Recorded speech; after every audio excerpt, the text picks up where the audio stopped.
Bungwane Umhlolo. Ndihamba apha nenkosikazi yam uSolaka uMadlamini ngoyena ndibhekelayo.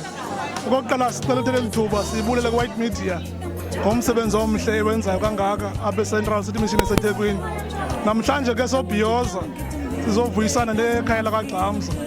Sizothi indlela ntle kubo, sizothi farewell kuba umntambo nefamily yakhe.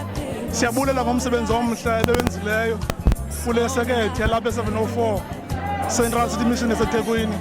Siyakhumbula befika apha benomama bethunywa nguThixo belapha, kodwa uThixo uthandile ngoba basuke ngoku beyeJoburg.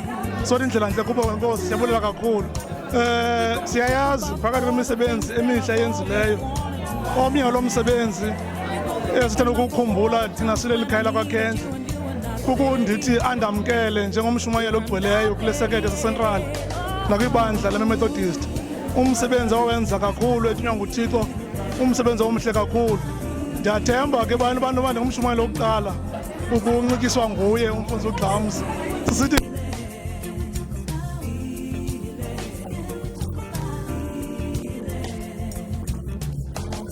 kwazi ushumayela izwi kaThixo balibhekise phambili. Siyabulela kakhulu kumntambo, siyabulela kumama nefamily yonke, enkosi. Wena ngingadinga ukuthini zathi nje farewell ndingathanda ukuthi ngibhabhayise kumfundisi nomama umfundisi sithi bahambe kakuhle ukuya eJoburg, sabakhumbula kodwa indawo yabo izabonakala eThekwini. Thank you. Oh, you don't get this. I'll never truly